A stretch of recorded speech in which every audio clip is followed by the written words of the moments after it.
नमस्कार दोस्तों, मेरा नाम है विजय कुमार। आप देख रहे हैं कॉमिक्स पिटारा चैनल को। तो चलिए दोस्तों, हम लोग कॉमिक्स पढ़ रहे थे भोकाल, और इसका पहला पार्ट मैंने अपने चैनल पर अपलोड कर दिया है। पहले पार्ट में मैंने इस कॉमिक्स को 15 पेज तक कवर कर लिया था। अब इस पार्ट में इसके आगे कहानी को शुरू करते हैं। मुनादी का एक एक शब्द भोकाल के जहन में घुसता चला गया। विकास नगर, महाराज विकास मोहन, महाबली फुजांग, तिलस्मी ओलंपाक। अब उसके पास रुकने के लिए वक्त नहीं था।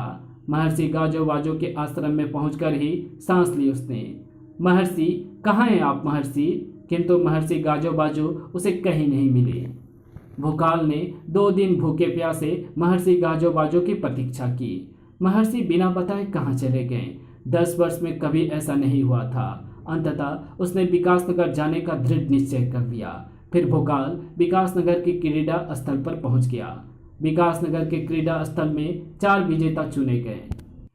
भोकाल, सुतान, अति क्रूर एवं तुरीन, जिन्हें महाबली फुजांग ने तिलस्मी ओलंपाक में भेज दिया। मित्रों, ये थी मेरी कहानी, जिसे सुनने के लिए तुम सब बेचैन थे। भोकाल, हम सब तुम्हारी माता श्री को ढूंढने में तुम्हारी मदद करेंगे।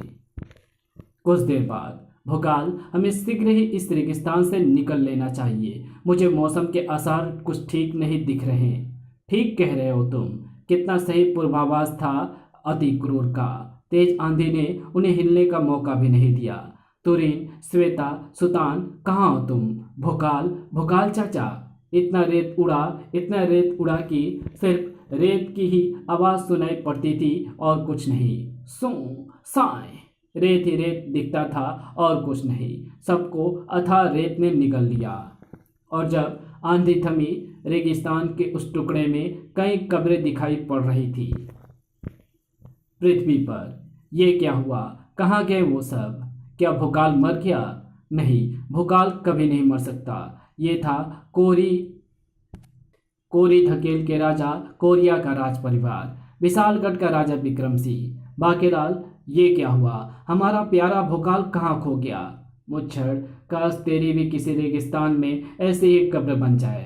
महाराज, देखते जाइए, भोकाल कब्र फाड़कर भी बाहर आ जाएगा। पृथ्वी के सभी राजा जो इस शानदार खेल का मजा ले रहे थे, उफ, अब इन्हें यहाँ से कौन निकालेगा?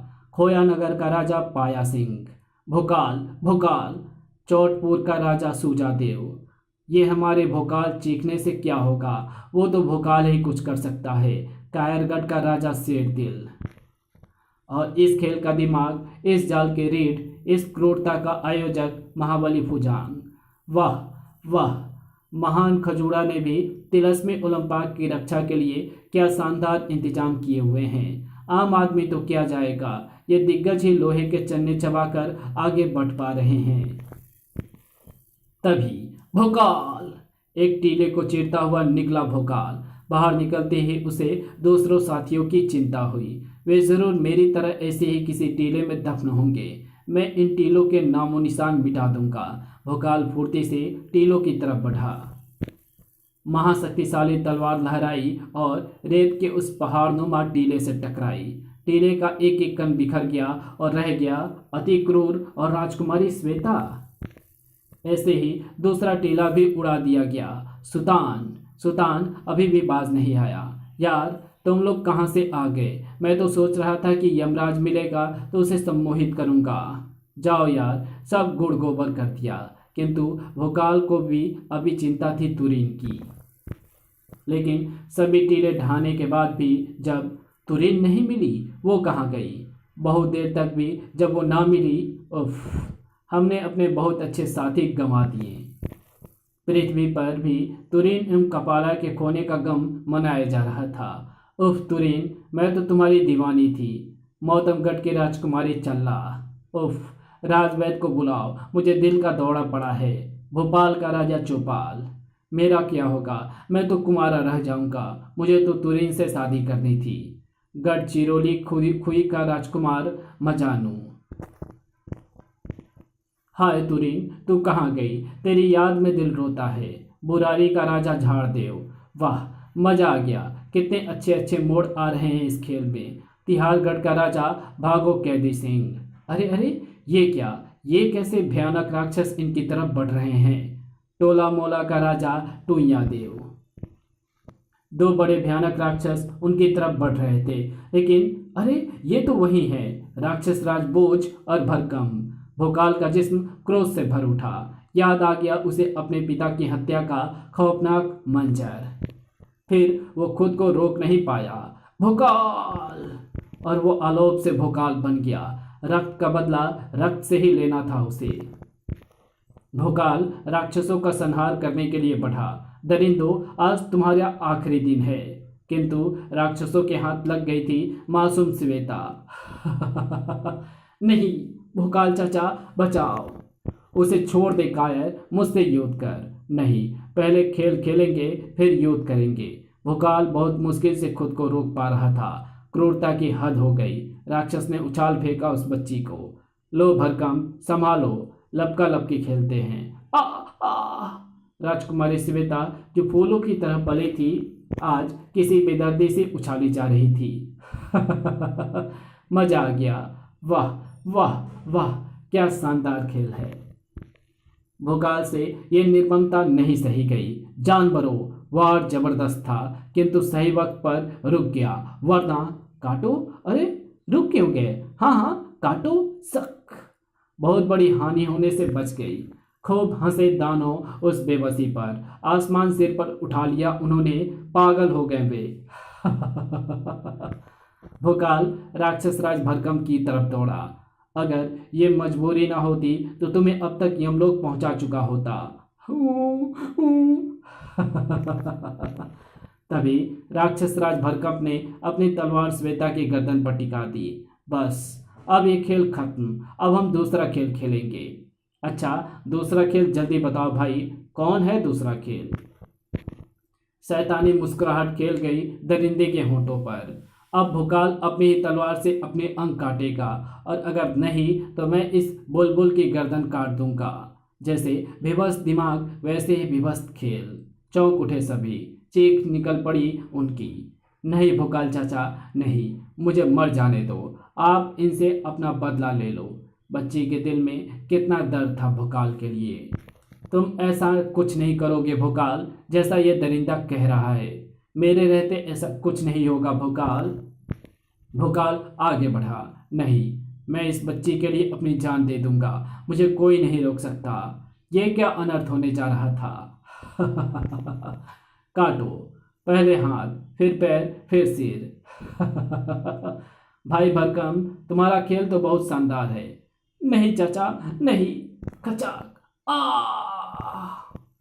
मुझे छोड़ दे सुल्तान, छोड़ दे। मुझे भोकाल को रोकने दे। नहीं अति क्रूर, रुक जाओ। वो जो कर रहा है ठीक कर रहा है। पृथ्वी पर हर व्यक्ति सांसें रोके यह अनर्थ देख रहा था। नहीं, पोंची का राजा चौंची, गजरोला का राजा उड़न खटोला। ऐसा मत करो भोकाल, तुम्हें कुछ हो गया तो मैं अपनी जान दे दूंगा।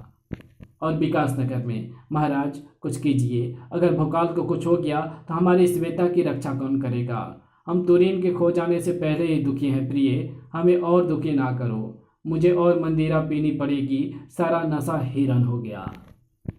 दरिंदगी अपनी सभी सीमाएं पार कर चुकी थी। वाह शाबाश, अब अपना दूसरा पैर भी काट फेंको। भोकाल ने अपनी दूसरी टांग की भी बलि दे दी। हाँ, ऐसे अब काटो अपनी गर्दन। अगले ही पल किसी ने राक्षस राज भरकम को उछाल फेंका। धड़ाम, धरती से टकराते ही दोनों का सम्मोहन टूटा। जी हाँ, सम्मोहन। ये सब था सुल्तान के शानदार सम्मोहन का कमाल। गिली गिली। जिसकी आड़ में अति क्रोध ने राक्षस राज भरकम को धूल चटा दी। और भोकाल, वो तो सही सलामत खड़ा मुस्कुरा रहा था। धन्यवाद सुल्तान, अब मेरी बारी है इनको खेलने की। तुम दोनों बच्ची को लेकर पीछे हट जाओ। धोखा। टूट पड़ा भोकाल 19 हत्यारों पर। इंसानियत के आगे हैवानियत नहीं टीका करती हत्यारों। टनक। अपने ऊपर एक एक अन्याय का बदला लेने से रोकने के लिए अब कोई रुकावट भोकाल के सामने नहीं थी। खचाक। आ आ अभी नहीं, अभी तो तुमसे और भी कुछ काम है। हाय भैया, बोझ, मैं मरा। फिर भोकाल ने दोनों राक्षसों की टांगें भी काट दी। जय महागुरु भोकाल। वाह, लंगड़ा राक्षस, लंगड़ा राक्षस। दोनों राक्षसों की चीख से गूंज उठा आकाश।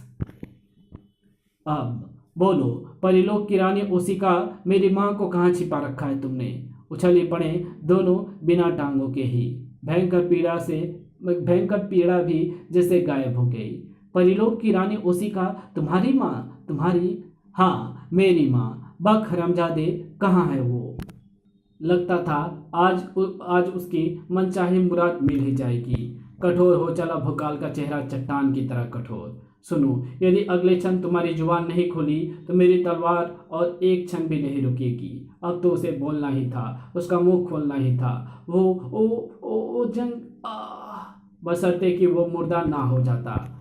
और किस्मत को पता नहीं क्यों यही मंजूर था। घिर, उफ, एक बार फिर भटक गया भोकाल, क्योंकि अब उन दोनों में से कोई भी उसे उसकी माँ परी रानी ओसिका के बारे में बताने के लिए जीवित नहीं था। बोलो, मैं कहता हूँ बोलो, किंतु मुर्दे कहाँ बोलते हैं। अगले क्षण पागल नजर आने लगे वो। मुझे बताओ, कहाँ है मेरी माँ? मुझे अपनी माँ के पास जाना है। बोलो, बताओ। रो ही पड़ा वो ममता का मारा। माँ, तुम कहाँ हो? बूह। आंखें उनके ही भीग गई। भोकाल चाचा, मत रो मित्र, ये आखिरी रास्ता था माँ तक पहुँचने का, और वो भी आज समाप्त हो गया। भोकाल चाचा, मैं भी परी रानी माँ को ढूंढूंगी। धैर्य रखो मित्र, रास्ते और भी बन जाएंगे। तुम हिम्मत ना छोड़ो। मैं अति क्रूर पुत्र कपाल फोड़ तुम्हारी माँ को ढूंढवाने में आकाश पाताल एक कर दूंगा। सत्य के साथी और सत्य का दुश्मन महाबली फुजांग। अगर पल भर की भी देरी हो जाती और राक्षस राज बोझ भोकाल को उसकी मां का पता बता देता तो वो सर्तिया तिलस्मी ओलंपाक से भटक जाता। इसलिए उन दोनों को मारना अति आवश्यक हो चला था। ये खेल मुझसे बाहर नहीं जा सकता। जैसे मैं चाहूंगा ये कठपुतलियां खेलेंगी। किंतु ये तुरीन कहाँ गई? उसे भी तो ढूंढना पड़ेगा। और तभी, वाह, ये रही वो। ये तो तिलस्मी के अंदर घुस गई है। वाह। इसी के साथ ये कहानी यहीं समाप्त होती है। तो मिलेंगे आपसे इसके अगली कॉमिक्स में। तब तक के लिए बाय। अगर आपको ये वीडियो अच्छी लगी हो तो इस वीडियो को लाइक शेयर कमेंट जरूर कर देना। चैनल पर पहली बार आए हो तो चैनल को सब्सक्राइब कर ऑल नोटिफिकेशन को सिलेक्ट जरूर कर देना। Thanks for watching my videos.